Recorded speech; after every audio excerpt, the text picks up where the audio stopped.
Maðurinn einn afkastamesti tónlistarmaður þjóðarinnar, flinkur útsetjari og hljóðfæraleikari, textahöfundur, kennari, blaðamaður og lærimeistari á ýmsan hátt. Hann hefur brúað bil allt frá jazzi og dansiballamúsík eftir stríðsárana til flókína útsendinga fyrir sjónvarp og umfangsmikilla vinnu í því sambandi. Og þetta maðurinn sem samdi texta eins og Bláu augun þín, Þú og ég, Fyrsti kossinn og fleiri og fleiri og fleiri. Og hann hefur samið flest lögin sem við heyrum hérna í kvöld. Maðurinn Ólafur Gaukur Þórhallsson.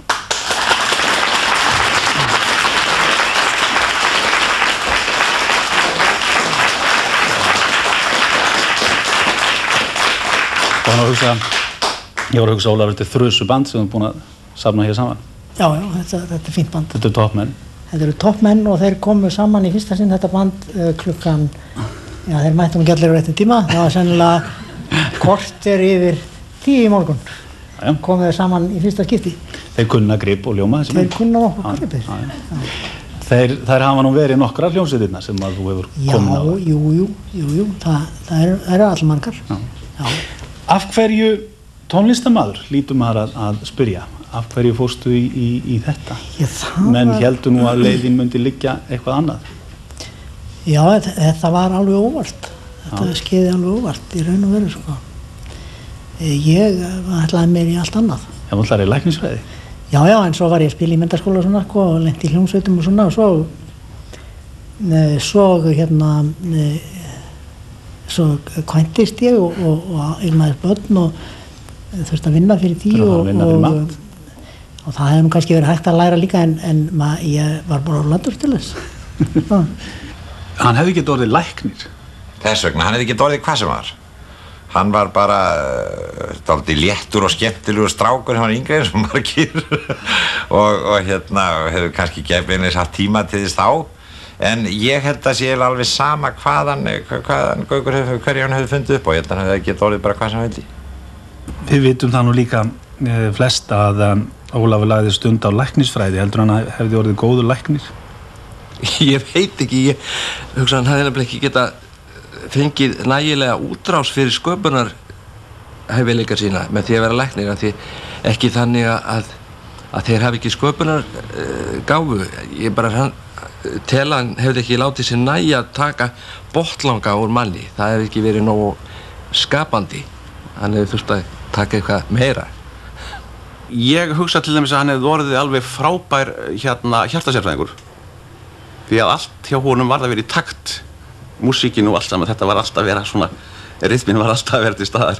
Leyfði ekkert slugs eins og ég sagði. Þannig að hann hefði, og sálfræðingur hefði orðið líka ágætur. Ég held að þín fjölskylda hafi reiknað með að þú yrðir eitthvað annað en tónlistarmaður. Faðirinn hámenntaður. Já, ég býst við því, sko. Ég býst við því að maður sem að kemur á þessum tíma sem einhvern tímann í kringum 1950 líklega, miklu fyrir náttúrulega, sem kemur þá frá Frakklandi frá því að stúdera rómansk mál og verða þar magister í Sorbonne og eignast svo son sem hann sendir í menntaskóla og svoleiðis. Hann býst sennilega við að sonurinn fari í eitthvað annað en að spila jazzmúsík á knæpum. Já, heldur þú hafi valdið þínum foreldrum vonbrigðum? Ég veit ekki, kannski þýst, en svo jafnaðist það nú allt saman. Ég held að það hafi nú verið allt í góðu svona undir lokin. Gítar, Ólafur, af hverju endilega gítarinn? Það líka tilviljun, sko. Það algjör tilviljun. Eru tóma tilviljan? Já, það svo miklar tilviljanir í lífinu, held ég. Algjör tilviljun. Það var svoleiðis að pabbi átti vin þýskan nokkur sem kom hér einhvern tíma þegar ég var smápolli fyrir stríð í heimsókn og var hér í nokkra mánuði. Og þegar hann fór heim aftur þá spurði hann pappa, má ekki kaupa eitthvað hljóðfæri og senda úr? Jú, pabbi sagði, mér þætti bara vænt það, til dæmis fiðlu, sagði pabbi. Svo fór Þjóðverinn til Þýskalands og hann hafði ekki meira vitt á hljóðfæri með það að það kom gítar sem lengi hékk upp á vegg. Svo var það einu sinni algjörlega notaður. Svo var það einu sinni að ég fekk rauðhundana eða eitthvað svoleiðis að frændi minn Fríðan Þórðarsson sem að það var að læra lög kom í heimsókn, hann kunni nokkuð grip á gítar og tók þennan grip upp af vegnum og stilti þetta og kenndi mér nokkuð grip þess að ég var í rúminu og fór ég að guttla á það og þess vegna er ég gítaristi. Það er bara út af þessu. Já. Ég hélt áfram og það þótti þetta sniðugt. Lærði nokkuð fleiri grip. Ég var að tala að hljómsveitirnar áðan, þú er búin að vera í nokkrum hljómsveitum en þú lendir fljótlega í svona þekktustu hljómsveitin í KK og ferð þá að vinna á fullu mjög skipulega. Já, ég gerði það. Þannig að það er ekki þetta að snúa tilbaka eftir það í raun og veru. Nei, það var nú ekki kannski alltaf snúið með það, nei. Þetta voru gríðarlegar tarnir. Ég held að fólk gerir sig ekki grein fyrir því hvað breytingin hefur orðið mikil á spilamennskunni. Á þessu starfi? Já, fyrst þótt þetta nú ekki vera starf. Svo unnum við það upp í það að vera starf og við unnum á hverju kvöldi í mörg ár. Á hverju kvöldi nema hefðum eitt kvöld frí í 50 daga og svo æfðum við á hverjum degi frá 4 sinnum í viku frá 12 til 2 í hádeginu. Svo var ég blaðamaður og ekki á þessu tímabili. Hverjir komu á ball á þriðjudagskvöldum, ég meina það var í þessum danshúsum eins og Þórskafið, það var svo undarlegt að það var alltaf fullt af fólki þarna. Ég tala nú ekki einu sinni þegar var verkfall í 2 eða 3 mánuði og maður hefði haldið að allt myndi tæmast. Þá fyrst sneisa fylltist húsið á hverju einasta kvöldi. Við botnum ekki til þessu. Var þetta ekki töluverður ægi sem að menn þurftu að hafa til þess að halda svona út eins og í KK? Jú, Kristján hafði stúderað í Bandaríkjunum og kom með ákveðin vinnubrögð með sér hingað sem hann hélt í heiðri og sem við á stunduðum sko. Og það var mikið ægi. Það þýddi ekki annað en að taka þetta af skynsemi. Það hafði ekki kannski verið voða mikið lægi í öllum svona tilvikum áður. Ég geti vel viðurkennt það. En þarna breyttist þetta og var það starfið. Síðan hefur það verið miklu, ég tel að við höfum lagt þarna eitthvað að mörgum til þess að breyta þessu og gera þetta að alvöru. Ég held að við verðum að fara að fá tóndæmi. Já, fáum tóndæmi. Og skulum heyra lag sem heitir Því ertu svona uppstökk. Hvaða skýring er á svona texta? Við vorum orðin svo gasalega leiðir á svona I love you drasli sko. Mér datt þetta í höfins í stræt og skellti þessu fram og þetta virtist fyrir allt í lagi, fólki líka þetta bara lokkalega. Því ertu svona uppstökk eftir Ólaf Gauk, Björn Einarsson syngur.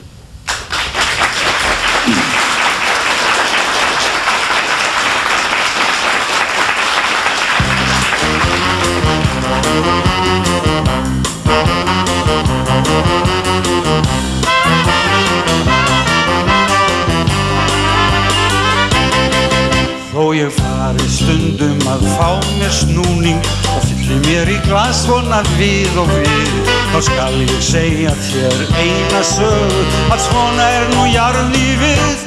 Því ertu svona uppstökk, því ertu svona endurins vond við mig. Því ertu svona leiðileg, ég sem svo ljómandi góður við þig.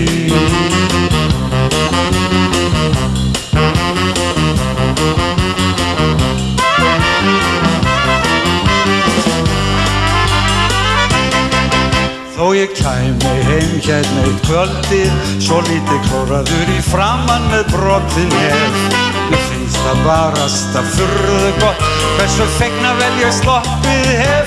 Því ertu svona uppstökk, því ertu svona endurins vond við mig. Því ertu svona leiðileg, ég sem svo ljómandi góður við þig.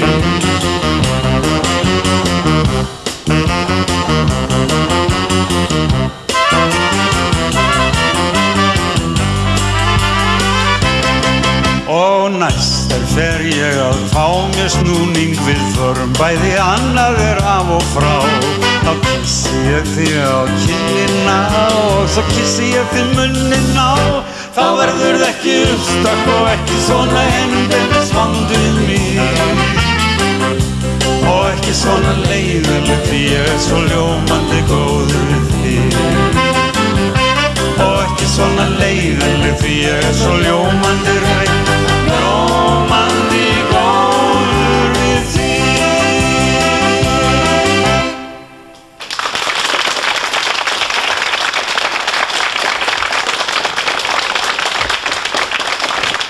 Það var gamli góði félagi Ólafs Gauks Björn Einarsson að syngja Því ertu svona uppstökk. En við vorum að tala það áðan að það verið unnið skipulega að tónlistinni, Ólafur, og þú sjálfur þegar þú ert að semja og vinna í tónlistinni, þetta ekki, nú skildi maður ætla, þetta fullt af tónum og þetta svona þyrfti að vera svolítið kaos, en þetta skipuleg vinna þegar menn að semja og útsetja? Já, þetta mjög skipuleg vinna, þetta skipulagning að vinna. Þetta bara skipulagning. Raða saman. Öllu saman.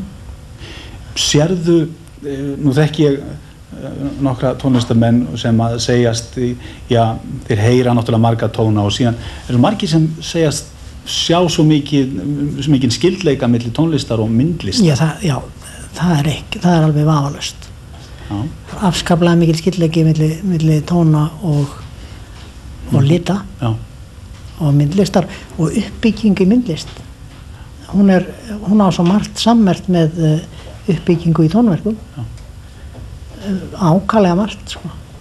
Það, mér finnst ég tel mig ekkert vera neitt einstakann með það og það fjarri því að mér finnst ég heyra sko, tóna oft út úr litasamsetningum. Og sérðu þetta svona svipað fyrir þetta, svona heita tóna og... Jú, einmitt, heita og kalda. Og svo þarfst þú að hafa ramma utan með eitthvað? Ég gerir ramman sem útsettari, er ég rammasmiðurinn. Er hann frekar ljóðskáld heldur en tónlistarmaður í þínum huga? Mér finnst hann náttúrulega miklu meiri sko tónlistarmaður og útsetningarnar sem að flesti þekkja nú frá því hann var með sjónvarpsþættina hérna árið. Útsetningarnar og þetta sérstaka sving sem hann var með í sinni hljómsveit, það held ég að einkenni hann mest sko, en auðvitað gat hann búið til marga skemmtilega texta, gerði það mikið. En fyrst og fremst finnst mér að vera mjög góður hljómlistarmaður og gítarleikari náttúrulega frábær. Og hvernig er þá góð útsetning? Hvað er kunsti? Já, það eru kannski einhver tveir menn alveg sammála það hvað er góð útsetning, en vel unnin útsetning get ég ímyndað mér að menn séu sammála að sé svo sem er gerð af mikilli natni og kunnáttu. Svo kennur heilmikið, hefur tekið og rekið gítarskóla lengi. Já, og hlýtur að hafa gaman að því? Ég hef oft gaman að því, samt að segja ekki alveg alltaf, en oft. Já, hvenær er það leiðileg? Já, sko, það getur verið dálítið þreytandi, sko, þegar fólk tekur ekki vel við. Og það er þá kannski í lok námskeiðs þegar sólinni fann að skína og svona, og það er að ósköpa eðlilegum ástæðum, það er helst þá. En aftur á móti er það ofsalega gaman að kenna, og þá er það ekki bara krökkum, heldur alveg eins ég er með allan aldur í skólanum. Fólki sem að reglulega kemur og krökkum sem að reglulega sýna eitthvað innri neista, og svo aftur eldra fólki sem að reglulega kemur og er búið að lengi að koma, og það er kannski búið að hringja 3 námskeið undan og svo loksins skellir að sér að því að þetta heldur að það sé erfitt. Það er ekkert skrítið að halda það hefur ekki farið á skólabekk í 35 ár. Og kemur og sest, og þegar það er búið að vera hann í 3 eða 4 vikur, þá er ofsalega skemmtilegt að kenna því, og litlum krökkum líka sem að taka vel við og eru svona með heiðarlegu augun sem eru alblá og syngja svona út í lofti og spilundir. Alveg gersamlega afslöpuð, það er alveg sérstök tilfinning. Hvernig þekkirðu tónlistarmann? Hvernig skynjarðu það að hérna er tónlistarmaður á ferðinni? Já, hver hefur eitthvað í tónlist? Ég held nú að afskaplega margir hafi eitthvað í tónlist, en sumir náttúrulega meir en aðrir, eins og við vitum. En það er svona litli strákunni sem að kemur léttrágur, hann er léttrágur, ég hef oft séð hann. Það er ekki bara eitt strákur, það eru margir. Og hann sest og hann fer að spila og hann finnst þetta aldrei neitt skrítið. Og ég segja honum eitthvað til og hann gjóar svona augunum á mig og svo gerir hann það. Langt á undan hinnum. Hann gerir það strax og hann finnst þetta aldrei skrítið. Kennir honum bínlítið að nótunar og hann finnst það ekki skrítið, það er eins og hann hafa gert þetta áður.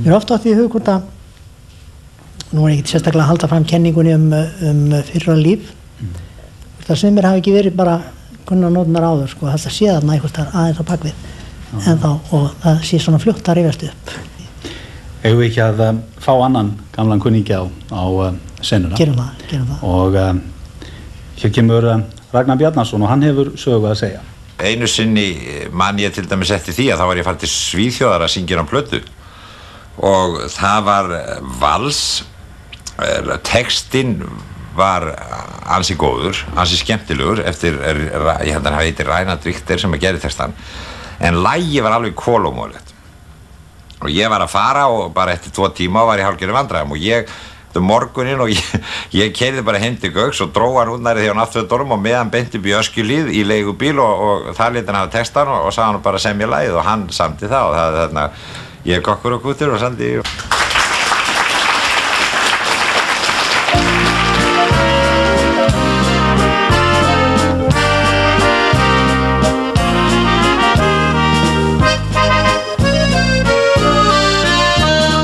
Koppur á kúter frá sandi Ég var kjafsök hvern einasta dag Og ekki líður mér betur í landi Ef ég lendi við konun í slag Hún tvígild að afli hún tóta Að ég tala ekki sé hún reið Enda tek ég þá fljótast til fóta Því að flótt sú einasta leið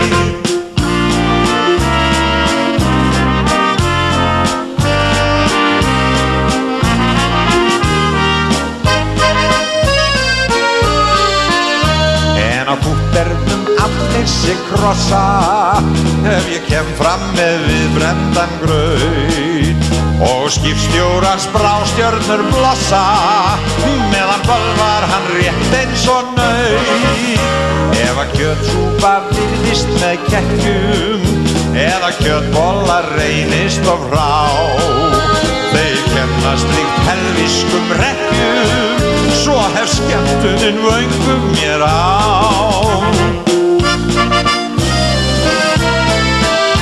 Ef ég lifað fær en tóta hún leggur á eilífðarbraut Skal ég dansa og dagana njóta Enda tífindis rúsínu graut En mér fyllir ef hittumst við aftur Ég héðan af jörðinni fett Nema einhver mér ókunnur kraftur Komi óðar og leysinn í mér Nema einhver mér ókunnur kraftur Komi óðar og leysinn í mér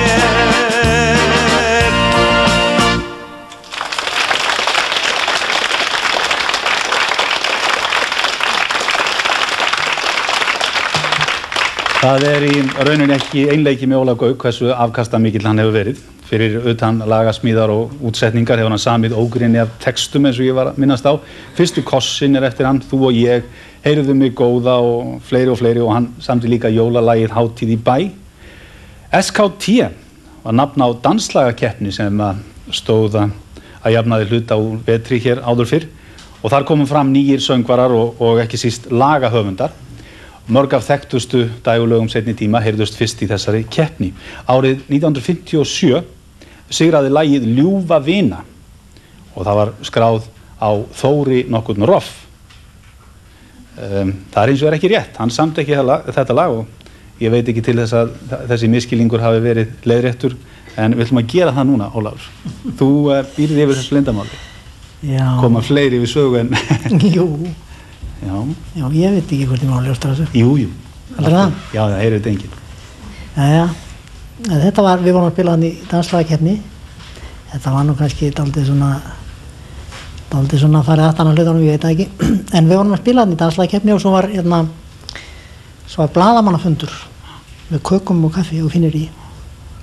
Og datt okkur allt inn í hug að við ættum að skella saman einu lagi og vinna fjandans-keppnina. Því að við vorum útsetjarar, báðir, keppninar og máttum þess að ekki taka þátt í henni. Þannig að þetta var ekki alveg rétt að fara, ég viðurkenni það. Þú og Jón? Ég og Jón Bassi, já. En við í Glensi þá skellum við saman lagi, fá Indriða G sem vann með mér á tímanum til að tjásla saman textanum og förum við þetta upp og látum gott fólk syngja þannig dúett. Við vissum að dúett myndi ganga vel, við vissum ýmislegt sem að myndi ganga vel og fórum aftan að hlutunum og unnum keppnina, en við þorðum ekki að skrifa okkur sjálfa fyrir þessu og fengum þessuna kunningi okkar Þóri nokkurn Roff sem að hálfur Íslendingur og hálfur Ameríkani. Hann tók glaður að sér að vera höfundur og var höfundur í þangað til núna. Já, það er einn stjórnmálamaður sem við þekkjum öll sem tala mikið það hann sé alinn upp við skráagatið í pólitíkinni og það er svolítið sérstakt með KK sérstættin að hann er búinn að ala af sér alveg heila kynslóð nýja af hljóðfæraleikurum, vissur þetta? Nei, ég hef ekki gert mig grein fyrir. Sko, sonur KK, það er náttúrulega Pétur, hann er í bransanum. Sonur Árna Skevings er trommari. Já. Sonur Elíar og Svavas er Máni, Pís og Keik heitir hljómsveitin. Og sonur Jóns Siga, náttúrulega Diddi fyrir. Jú. Sonur Guðmundar Steingríms er Steingrímur Guðmundsson. Ég er hættur það. Og svo náttúrulega er komið hér einn tónlistamæðurinn viðbót, Anna Mjöll, dóttir þín. Jú, það er rétt. Þarna er hún. Og það er greinilegt að þetta er í blóðinu, eða hvað? Ég veit aldrei það. Þú hefur náttúrulega alist upp við tónlistina alla tíð. Já, maður segja það, já. Hvenær þú kemur fremst fram í söngvakeppnum eða hvað? Hvenær fer að bera á þig? Hvenær fer þú að finna þörf til þess að fara að syngja og tróða upp fyrir fólk? Ætli ég ekki fundið hann svona 2 ára. Já, svolítið tíma í þessu. Og byrjaði að pína fólk svona hér og þar. Já. En opinberlega ætli það ekki verið Látursparkakeppnin bara fræga sem var haldin 2 tvisvar. Já. Prófa að taka þátt í henni og sjá hvað skeiði. Það er ekki svolítið sérstakt, Ólafur, að sjá hlutina svona endurtaka sig? Jú, mér finnst þetta ákvæmlega eðlilegt. Sko, Anna vel kom með okkur á æfingar í burðarrúmi fyrst og láð þar upp á borði í burðarrúmi með öðrum. Hún þvældist með okkur út allt og var með þessa músík í eyrunum og einu sinni kom kunningjakona mömmu hennar í heimsókn og þá spurði Anna vel, hvað syngur þessi? Hún hétt Allir syngir. og henni fannst þetta var henni eðlilegt alveg frá byrjun. Ég hef aldrei orðið neitt hissa. Og þú ert nú að vísu að fara til náms erlendis. Ætlarðu að reyna að hasla þér völl í tónlistinni meira? Ég hef nú bara það mikinn áhuga á þessu að mér langar til að læra meira. Ég veit ekki, svo verða bara örlögin að ráða restinni held ég. Já. Maður er bara að láta ráðast en ég er bara þessu fyrir mig núna sko, ég bara þarf að vita meira. Það er til lag sem heitir Músík allstaðar sem segir ansi mikið þig, finnst mér, Ólafur. Þessi textar sem þú varst að semja í gamla daga, eru þeir mjög, finnst þér frábrugðnir því sem þú ert að gera núna? Það er þú segir, ég sagði það sem mjög frá. Einhver sagði að þú væri fremsti dataistinn í daglega textum. Ég veit það ekki, heldur það. Hvað fannst þér hvað finnst þér þú hafa verið að yrkja hér áður fyrir? Hér áður fyrir var þannig að plötuútgefandinn sagði textinn verður að vera góður, hann má ekki vera eiginlega neitt, það má ekki nefna neinnöfn í honum, engin mannanöfn og láta hann fara svona hljóðlega framhjá, hann verður að passa við bæði kynin og það var svona ýmsar skorður sem voru gerðar þannig að þetta var bara niðurröðun eftir pöntunum á orðum. Það var saman orðum. Já, ég held að ég sé rómantískar í dag og ég kannski þori að segja bara það sem ég sýnist því að það verður bara að hafa það. Mér finnst þú koma einmitt svo skýrt fram í þessum texta sem heitir Músík allstaðar, lag eftir því. Hefur við að heyra þetta og Anna ætlar að syngja? Gerum það.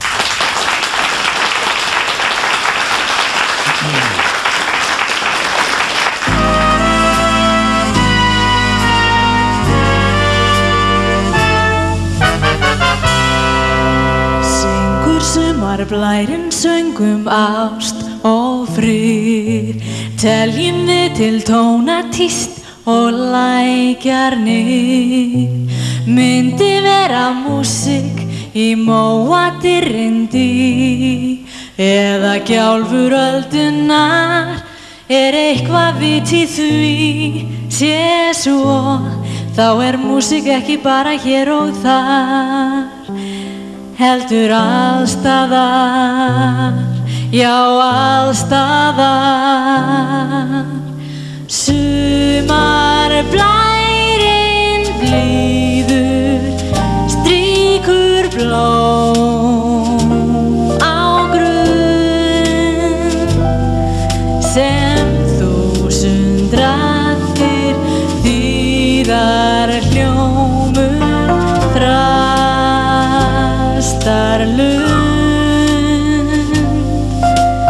Fuglinn smá sem bjó sér búi fylkiskóg, syngur heila sinfóní, sátt og ró.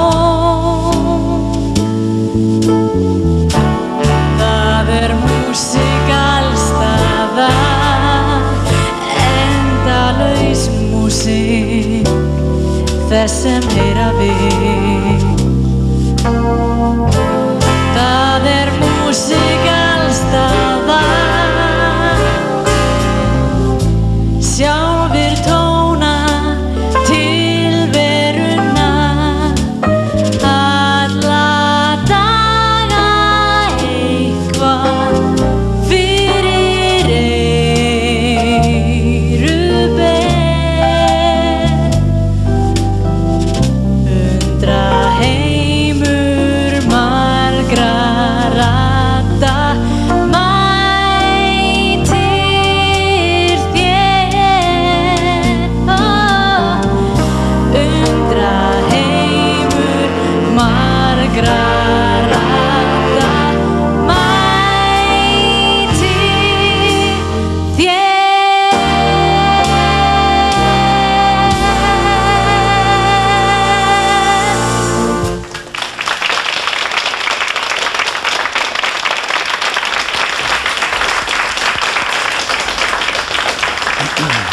Nú að segja alveg eins og Ólafur að þú hefði að bjarga lífi mínu þá maður ekki geta sungið þetta. Þetta Ekki þessari hæðum. nei, sennilega ekki. En þetta ég var að hugsa það líka, þetta greinilega eitthvað sem að þú hefur gert eftir að þú komst frá námi í Bandaríkjum og undir áhrifum það. Ég veit það ekki, það getur vel verið. Félagar þín voru að segja hér áðan að þegar þú hefur komið þeim hvað mest á óvart þegar þú fórst þangað til náms. Hvað kom eiginlega fyrir þig? Já, sko, ég var að segja þér áðan, ég ákvað að gerast músíkant 50 og þá fór ég náttúrulega til útlanda til að læra það betur. Þá ætlaði ég að læra það sæmilega. Mér fannst þetta ólega sniðugt að hann skildi gera þetta. Af því að, maður átti ekki von á þessu en hann var búinn að afgreiða allan pakka hér, alla tegundir af skemmtunum, öll form, sveitaböll og hvaðina. Og síðan, mér fannst hún að vanta eitthvað meira. Þess vegna held ég hann hafi farið út. Ég vildi allt sem hann tekur sér fyrir hendur allt sem hann gerir mjög vandað og hann er mjög samviskusamur. Við vorum þarna til dæmis gaman að geta þess að hann fór til Los Angeles að læra. Þá man ég, hann sagði mér eins og frá því að prófið hans hefði verið það að semja tónverk fyrir 60 manna band og stjórna því öllu saman og það var loka verkefni og það gekk fínt hjá honum og ég trúði því vel því að hann er alveg sérstaklega klára á öllum sviðum. Þetta er alltaf kannski draumur sem að allir ungir hljómlistamenn eiga. En ég geti trúað því að Ólafur hafi verið búinn að halda upp á fertugsafmæli þegar hann fór í smiðju til Bandaríkjanna til þess að nema meira músík. Þá kom hann mér dálítið virkilega mikið á óvart. Og hvað gerist þá þegar maður eins og þú kemst í nám? Þú hlýtur að vera eins og bara kálfur á vori. Það má kannski segja það. Það er náttúrulega þessi stjórnað sko, maður tekur einhver námskeið og einhverja sérstakar línur og sem maður hefur áhuga það er ákaflega gaman. Og hvað, á hverju hafður áhuga? Þegar þú viltu ekki bara fara grams í öll? Ég hefði áhuga á tónsmíðum og var í tónsmíðum þarna í sko samtals 2 ár meðal annars kvikmynda tónsmíðum með tilliti til kvikmynda sem sérgrein sko annað árið. Og þá að setja sem sagt tón við myndina? Já, við myndir alltaf, vinn í því hver einustu viku.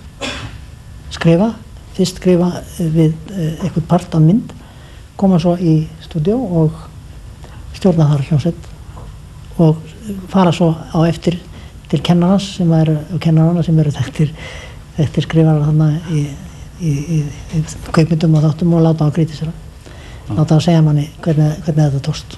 Er eitthvað sem að hefur gerst í þjóðlífinu heldur eitthvað sem að veldur því að svona stóra hljómsveitir eins og hér fá ekkert við sitt hæfi? Ég veit það reyndar ekki. Jú, ég held það. Jú.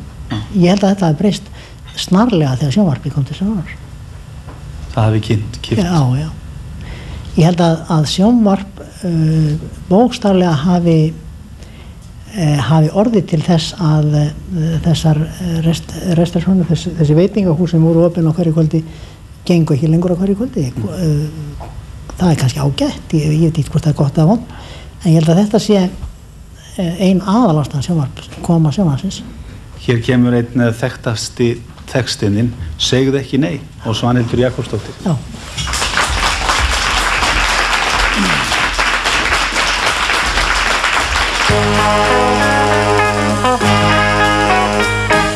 Út við gluggann stendur stúlka og hún starir veginn á og hún bíður og hún vonar að hún vininn fá að sjá en síðir hringir síminn og hún svarar í hann fljótt.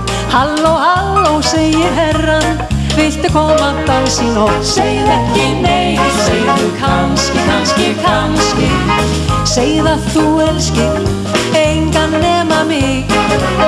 Segð ekki nei, segðu kannski, þá aldrei, ég skilja við þig. Unga stúlkan, hún stórrifin og strax hún segir já. Arm í arm þau leiðast ungu hjúin að ætla ballið á. Þegar hljóma ljúfu lögin, látt hann hvíslar, heyrðu við. Viltu dansa þennan dans, ég gjarna dansa fyrir þig. Segð ekki nei, segðu kannski, segð að þú elskir engan nema mig. Segð ekki nei, segðu kannski, þá aldrei, ég skilja við þig. Og í ljúfum draumi líður kvöldið loks komin nótt. Við trúum stundum tæplega hver tíminn líður fljótt og væni strýkur vanga það vörum hvíslaði. Elsku litla sæta ljúfan, má ég labba heim með þér? Segð ekki nei, segðu kannski, segð að þú elskir engan nema mig. Segð ekki nei, segðu kannski, þá aldrei, ég skilja við þig. Þá aldrei, ég skilja við þig.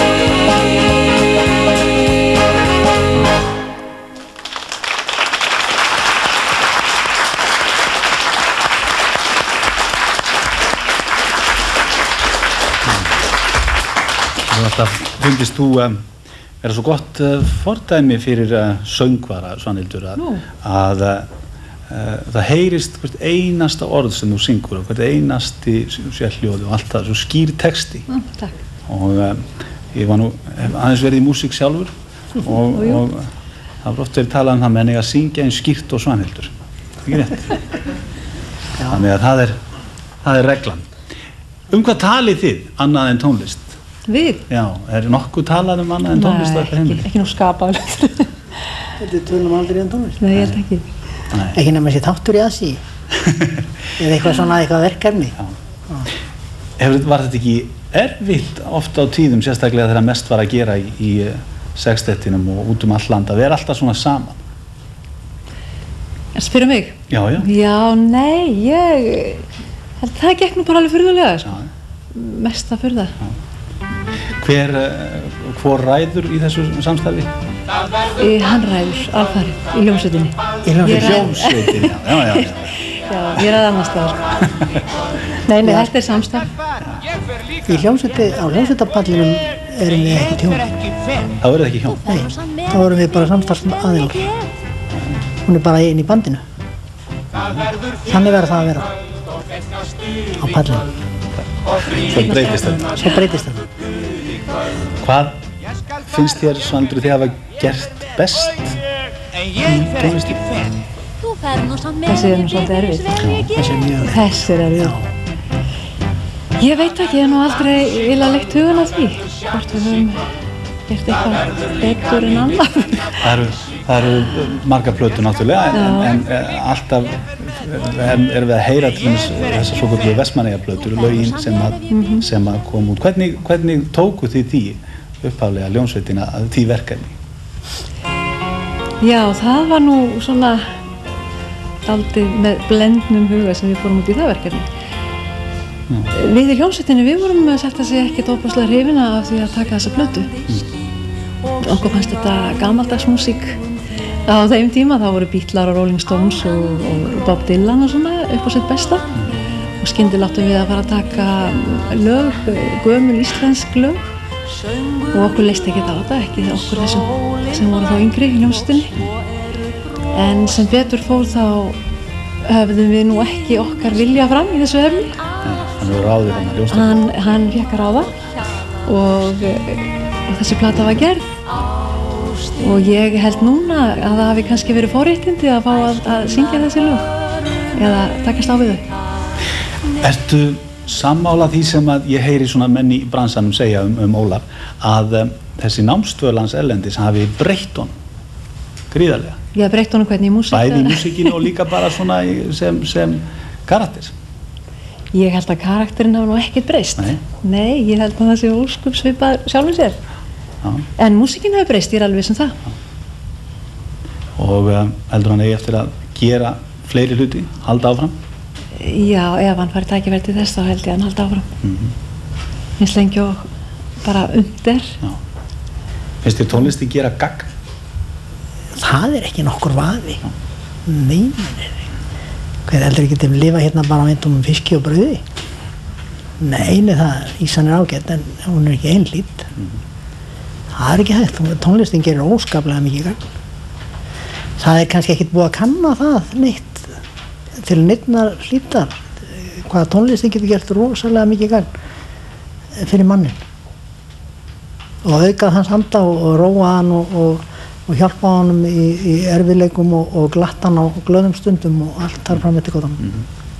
En tónlistin heldur svo sannarlega áfram, Ólafur, og mig langaði til þess að svona eiginlega lýsa því yfir hvað það er mikil ánægja fyrir mig og fyrir okkur sem hafum verið að vinna saman undanfarið í kringum þennan þátt, að þegar þetta kom til tals þá var Ólafur náttúrulega ekki lengi að segja ég sem líka lag, skelli einu lagi inn og hér frumflytjum við lag eftir Ólaf Gauk, texta og lag sem að er svo sannarlega virkilega perla sem að kemur hér og ég vissum að þið verðið að sammála mér það. Ánægjulegt að fá að hlusta á þetta í fyrsta skipti hér í sjónvarpssal og það er Páll Óskar Hjálmtýsson, sá kunni söngvari sem að syngur nýtt lag eftir Ólaf Gauk. Lagið heitir Lífstónn á hörpustreng.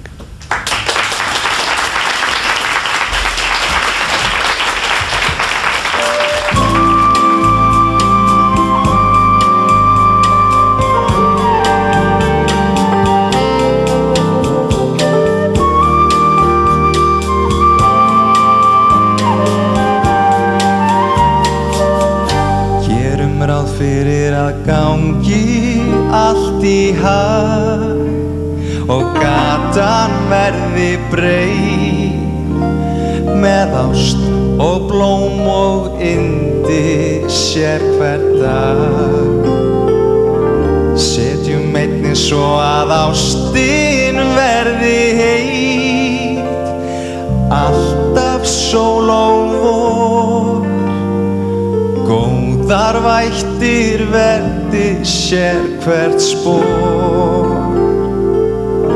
Ef við leikum saman lífsins tónamál, létt á hörpustreng, og leikum bæðan lífi og af sál, og af öllu hjarta syngjum þennan söng, saman þú og ég. Þá verður yndislegt að ganga með þér lífsins langan veg.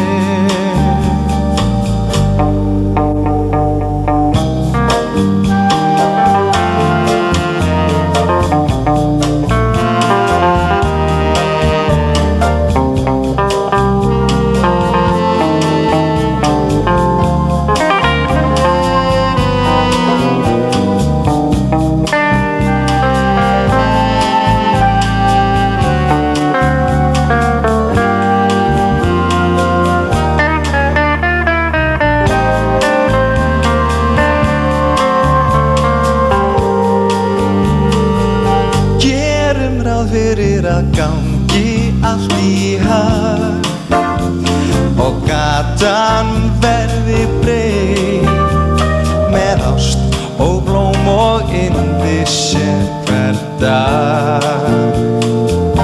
Setjum einnig svo að ástin verði heit, alltaf sól og vor, og góðar vættir verði sér hver spor. Ef við leikum saman lífsins tónamál, létt á hörpustreng, og byggjum bæðan lífi og af sál, og af öllu hjarta syngjum þennan söng, saman þú og ég. Þá verður yndislegt að ganga með þér lífsins langan veg. Þá verður yndislegt að ganga með þér lífsins langan veg.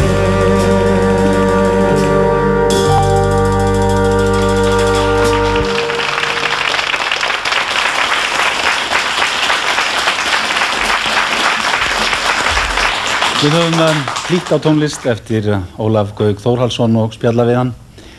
Ég vil fá að þakka honum kærlega fyrir og hljómsveitinni, öðrum listamönnum sem hér komum fram í kvöld, og núna heldur betur rétt að láta hendur standa fram úr ermum. Nú skulum við syngja saman enn eitt lagið eftir Ólaf Gauk.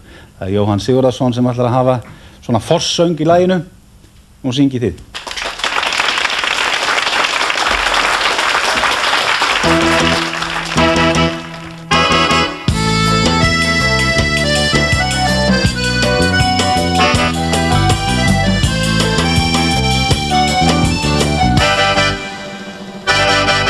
Þá var ég seilor á sátt í gildu og sildi kúrsinn ef ekki rak, og hærði öldur en Himalaya sér heldu onni manns konjak. Þá var ég seilor á sátt í gildu og sagði glíminn og hnefa fær. Við kunnum seilor á sjó og landi, sjálfar fór kvirkling niður í tær.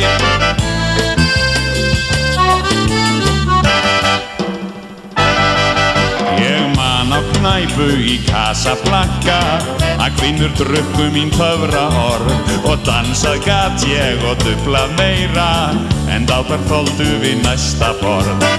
Þá var ég seilor á sátt í gildu og sagður glíminn og hnefa fær. Við kunnum seilor á sjó og landi, sjálfar frá kvirkling niður í tær.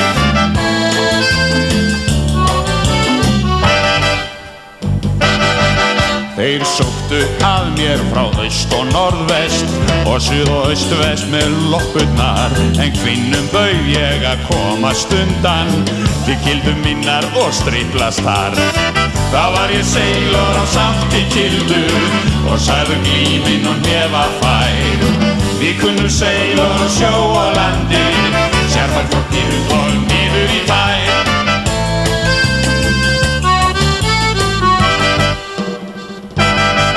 Svo tók ég krussið og krefti báða og kýldi móðinn úr þeirra her og kom svo aftur til gildu minnar í gildu geimi að hugsa sér. Þá var ég seilor á samt í gildu og sagði glíminn og hnefa fær. Við kunnum seilor á sjó og landi, sérfært frá hvirfli niður í tær. Þá var ég seilor á samt í gildu og sagði glíminn og hnefa fær. Við kunnum seilor á sjó og landi, sérfært frá hvirfli niður í tær. Þá var ég seilor á sjó og hljóttu og sagði glíminn og hnefa fær. Við kunnum seilor á sjó og landi, sérfært frá hvirfli niður í tær. Þá var ég seilor á samt í gildu og sagði glíminn og hnefa fær. Við kunnum seilor á sjó og landi, sérfært frá hvirfli niður í tær. Þá var ég seilor á samt í gildu og sagði glíminn og hnefa fær. Við kunnum seilor á sjó og landi, sérfært frá hvirfli niður í tær. Þá var ég seilor á samt í gildu og sagði glíminn og hnefa fær.